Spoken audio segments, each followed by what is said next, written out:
प्रणाम भक्तों। आज मैं आपके साथ साझा करने जा रही हूँ बृहस्पतिवार की व्रत कथा और अंत में आपको एक चमत्कारी उपाय भी बताऊंगी और व्रत करने की विधि भी बताऊंगी। चलिए अब शुरू करते हैं बृहस्पतिवार की व्रत कथा। प्राचीन समय की बात है, एक बड़ा प्रतापी और दानी राजा था। वह प्रत्येक गुरुवार को व्रत रखता एवं पूजा करता था। यह उसकी रानी को अच्छा नहीं लगता था। ना वह व्रत करती थी और ना ही किसी को एक पैसा दान में देती थी। राजा को भी ऐसा करने के लिए मना किया करती थी। एक समय की बात है कि राजा शिकार खेलने वन को गए हुए थे। घर पर रानी और दासी थी। उसी समय गुरु बृहस्पति भगवान साधु का रूप धारण करके राजा के दरवाजे पर भिक्षा मांगने गए। साधु ने रानी से भिक्षा मांगी तो रानी कहने लगी, हे साधु महाराज, मैं तो इस दान पुण्य से तंग आ गई हूँ। आप कोई ऐसा उपाय बताएं जिससे ये सारा धन नष्ट हो जाए और मैं आराम से रह सकूं। साधु रूपी बृहस्पति भगवान ने कहा, हे देवी, तुम तो बड़ी विचित्र हो। संतान और धन से तो कोई दुखी नहीं होता। अगर तुम्हारे पास धन अधिक है तो शुभ कार्यों में खर्च करो, जिससे तुम्हारे दोनों लोग सुधर जाएं। परंतु साधु की इन बातों का रानी पर कोई असर नहीं हुआ।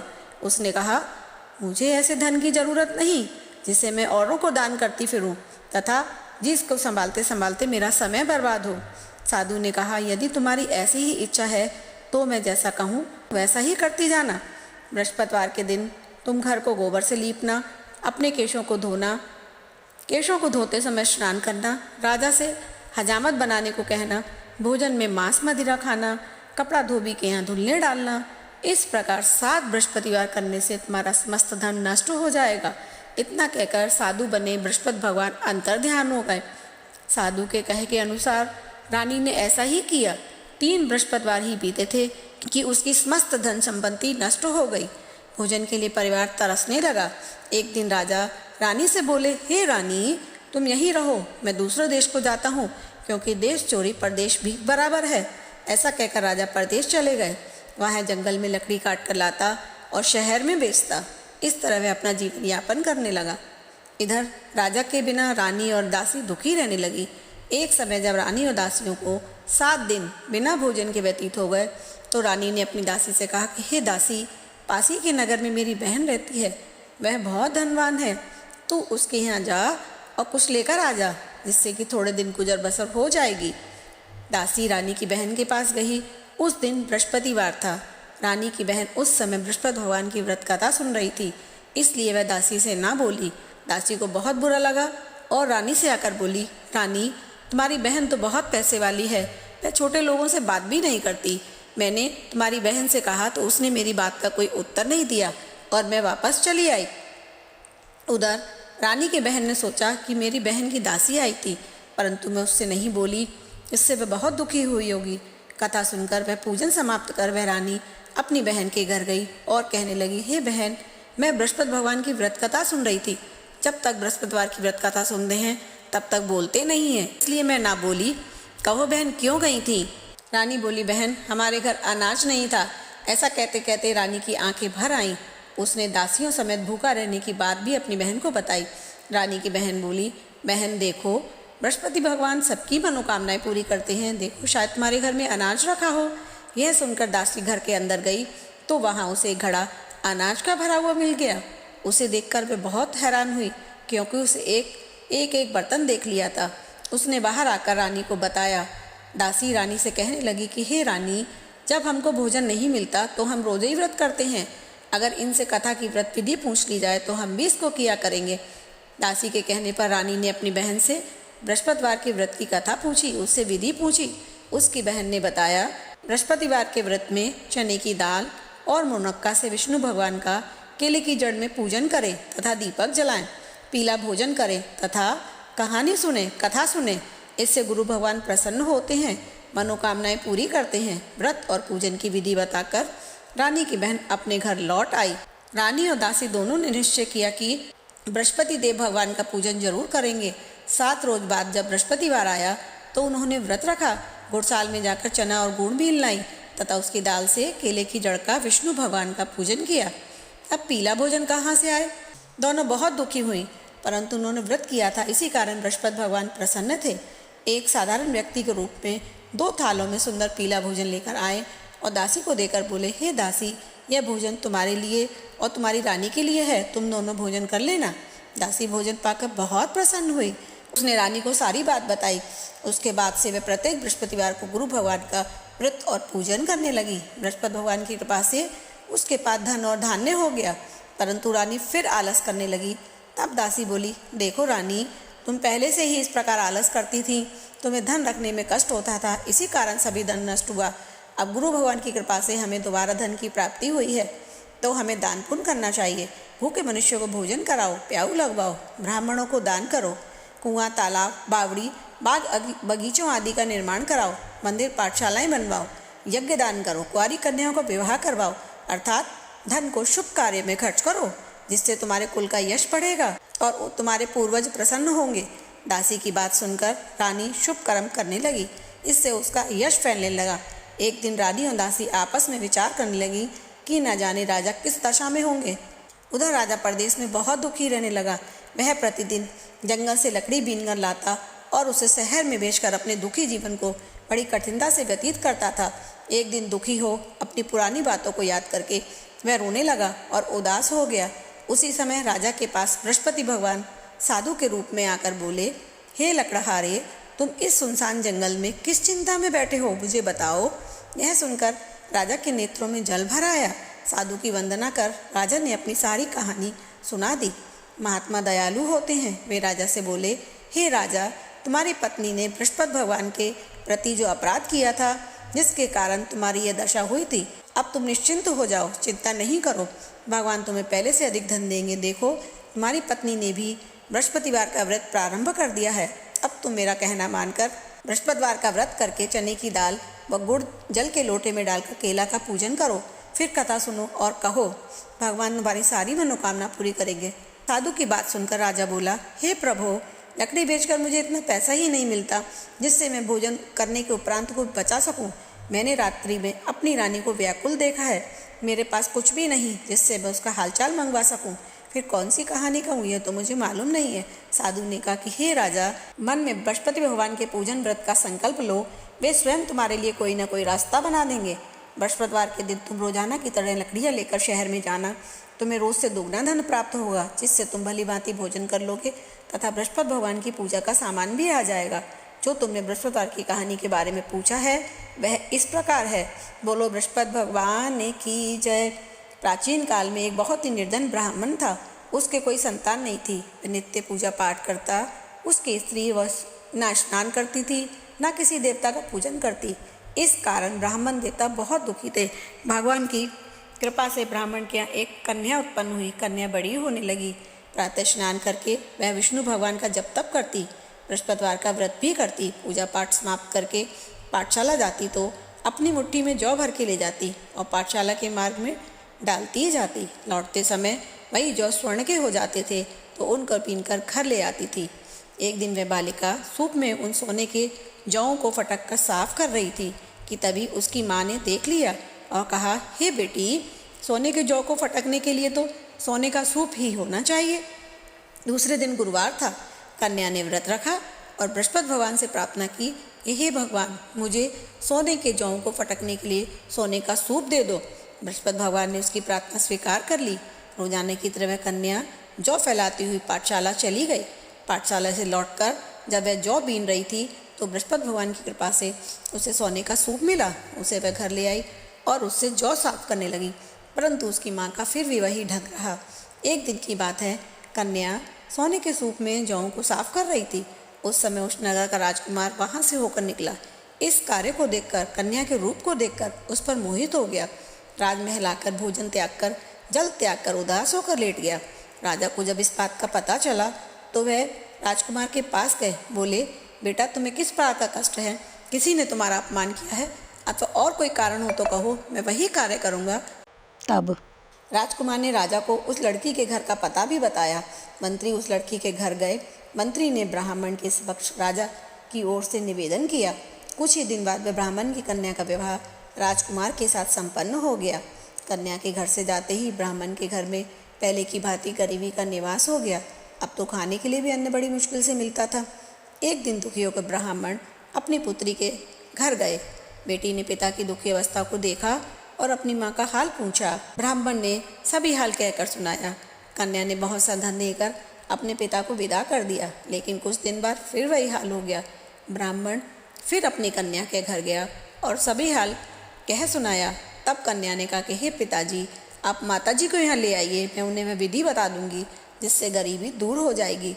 ब्राह्मण देवता अपनी स्त्री को साथ लेकर अपनी पुत्री के पास पहुँचे तो पुत्री ने अपनी माँ को कहा, हे माँ, तुम प्रातःकाल स्नान आदि करके विष्णु भगवान का पूजन किया करो तो सब दरिद्रता दूर हो जाएगी।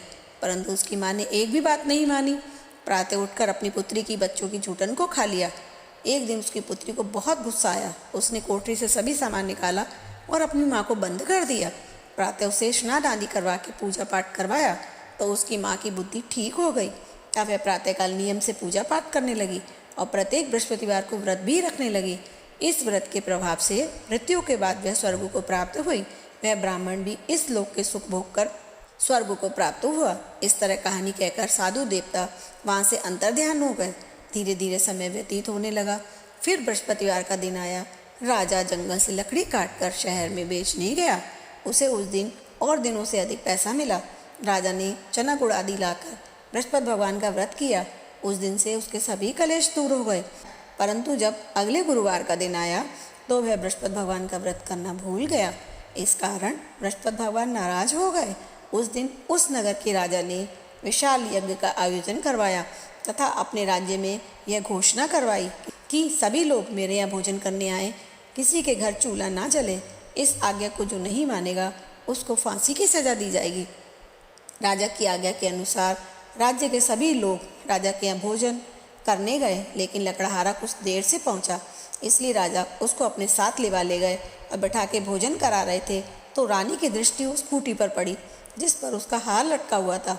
उसे हार खूंटी पर लटका हुआ दिखाई नहीं दिया।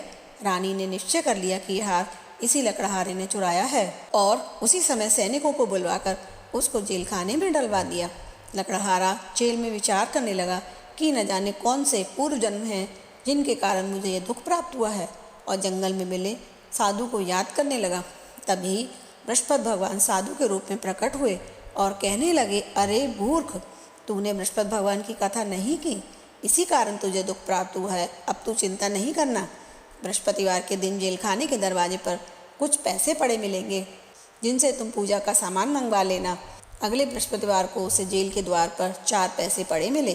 राजा ने पूजा का सामान मंगवा कर कथा कही और प्रसाद बांटा। उसी रात्रि में बृहस्पति भगवान ने उस नगर के राजा को स्वप्न में कहा कि हे राजा, तुमने जिस आदमी को बंद किया है उसे कल छोड़ देना, क्योंकि वह निर्दोष है, वह राजा है। राजा प्रातःकाल उठा और खूंटी पर हार टंगा देखकर लकड़हारे को बुलाकर क्षमा मांगी तथा राजा के योग्य सुंदर वस्त्र आभूषण भेंट कर उसे विदा कर दिया। गुरु भगवान की आज्ञा के अनुसार राजा अपने नगर को चल दिया। राजा जब नगर के निकट पहुंचा तो उसे बहुत आश्चर्य हुआ। नगर में पहले से अधिक बाग, बगीचे, कुएं, तालाब, धर्मशालाएं, मंदिर आदि बन गए हैं। राजा ने पूछा, यह सब किसके हैं?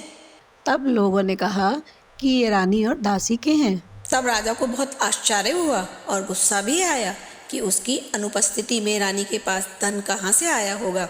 जब रानी ने खबर सुनी कि राजा आ रहे हैं तो उसने अपनी दासी से कहा कि हे दासी, देखो, राजा हमको कितनी बुरी हालत में छोड़ गए थे।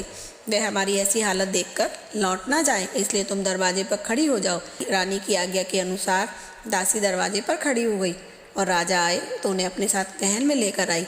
तब राजा ने क्रोध करके अपनी तलवार निकाली और पूछने लगे, बताओ तुम्हें धन कहाँ से मिला? तब रानी ने कहा कि हमें यह धन बृहस्पति भगवान के व्रत के प्रभाव से प्राप्त हुआ है। तब राजा ने निश्चय किया कि मैं रोजाना दिन में 3 बार कहानी कहा करूँगा और रोज व्रत किया करूँगा। अब हर समय राजा के दुपट्टे में चने की दाल बंधी रहती और वह दिन में 3 बार कहानी कहता। एक रोज राजा ने विचार किया कि चलो अपनी बहन के घर हुआ है। इस तरह का निश्चय कर राजा घोड़े पर सवार होकर अपनी बहन के यहाँ निकला। मार्ग में उसने देखा कि कुछ आदमी एक मुर्दे को लिए जा रहे हैं।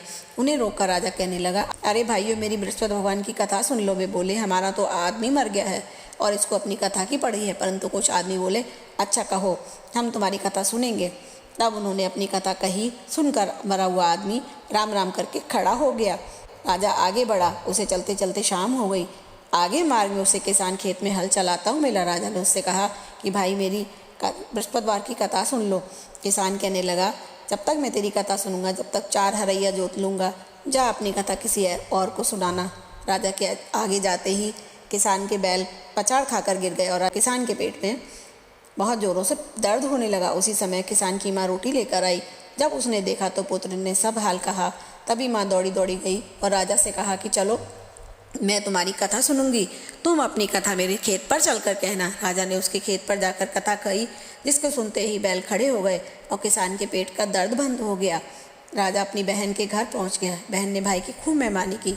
दूसरे रोज प्रातःकाल राजा जागा तो वह देखने लगा कि सब लोग भोजन कर रहे हैं। राजा ने अपनी बहन से पूछा, कोई ऐसा मनुष्य जिसने भोजन न किया हो, मेरे बृहस्पति भगवान की कथा सुन ले। बहन बोली, भैया ये देश ऐसा ही है, यहाँ लोग पहले भोजन करते हैं, बाद में कोई काम करते हैं। फिर भी अगर कोई हो तो मैं देख आती हूँ। जब वह गई तो उसे पता चला कि कुम्हार के घर में जिसका लड़का बीमार है, उसे मालूम हुआ उसके 3 रोज से किसी ने भोजन नहीं किया है। रानी ने अपनी भाई की कथा सुनने के लिए कुम्हार से कहा तो वह तैयार हो गया। राजा ने जाकर बृहस्पति भगवान की कथा कही, जिसको सुनकर उसका लड़का ठीक हो गया। अब तो राजा की प्रशंसा होने लगी। एक दिन राजा ने अपनी बहन से कहा कि हे बहन, हम अपने घर को जाएंगे, तुम भी तैयार हो जाओ। राजा की बहन ने अपनी सास से पूछा तो सास कहने लगी, हाँ चली जाओ, पर अपने बच्चों को नहीं ले जाना, क्योंकि तुम्हारे भाई के कोई औलाद नहीं है। जब उसने अपने भाई से कहा तो भाई ने कहा कि तुम ही चलकर क्या करोगी जब बच्चे नहीं जाएंगे, और उदास मन से वह अपने घर लौट आया। रानी ने पूछा कि क्या हुआ? तब राजा ने बताया। तब रानी ने भगवान से प्रार्थना करके कहा कि आप मुझे एक पुत्र दें। तभी बृहस्पति भगवान ने राजा को स्वप्न में कहा, हे राजा उठो, सभी सोच त्यागो, तुम्हारी रानी गर्भ से है। राजा को यह जानकर बड़ी खुशी हुई। 9वें महीने उसके गर्भ से एक सुंदर पुत्र पैदा हुआ। तब राजा बोला, हे रानी, स्त्री बिना भोजन के रह सकती है, परंतु बिना कहे नहीं रह सकती। तुम मेरी बहन आए तो उससे कुछ मत कहना। सुनकर रानी ने हाँ कर दी। जब राजा की बहन ने शुभ समाचार सुना तो बहुत खुश हुई और बधाई लेकर अपने भाई की आई। तभी रानी बोली, घोड़ा चढ़ के तो नहीं आई, गधा चढ़ी आई। तभी राजा की बहन ने कहा कि भाभी, मैं इस प्रकार ना कहती तो मैं संतान की प्राप्ति कैसे होती। बृहस्पति भगवान ऐसे ही हैं, जिसके मन में जो कामनाएं होते हैं सभी को पूर्ण करते हैं। जो बृहस्पतिवार को सद्भावना पूर्वक बृहस्पति भगवान का व्रत करता है एवं कथा पढ़ता है और सुनता है, दूसरों को सुनाता है, बृहस्पति भगवान उसकी सारी मनोकामनाएं पूर्ण करते हैं और उनकी सदैव रक्षा करते हैं। जो संसार में सद्भावना से गुरु भगवान का पूजन एवं व्रत सच्चे हृदय से करते हैं, उनकी सारी मनोकामनाएं पूर्ण होती हैं। जैसी सच्ची भावना से रानी और राजा ने बृहस्पति भगवान की कथा का गुणगान किया तो उनकी सभी इच्छाएं पूर्ण की हुई। इसीलिए बृहस्पति भगवान की कभी उपेक्षा नहीं करनी चाहिए और सबको कथा सुनने के बाद प्रसाद लेकर जाना चाहिए। हृदय से उनका मनन करते हुए जयकारा बोलना चाहिए। बोलो बृहस्पति भगवान की जय। चलिए अब व्रत की विधि शुरू करते हैं। इस व्रत में केले का पूजन ही करें। कथा और पूजन के समय मन, क्रम और वचन से शुद्ध होकर मनोकामना पूर्ति के लिए बृहस्पति भगवान से प्रार्थना करनी चाहिए। दिन में एक समय भोजन करना चाहिए। भोजन में चने की दाल आदि का ही भोजन करें। नमक ना खाएं। पीले वस्त्र पहनें। पीले फलों का प्रयोग करें। पीले चंदन का प्रयोग करें। पूजन के बाद भगवान बृहस्पति भगवान की कथा सुननी चाहिए। बोलो बृहस्पति भगवान की जय, विष्णु भगवान की जय। अब बात करते हैं चमत्कारी उपाय की। बृहस्पतिवार की व्रत और पूजन हमेशा पीले आसन पर बैठकर और पीले वस्त्र पहनकर ही करें। धन्यवाद।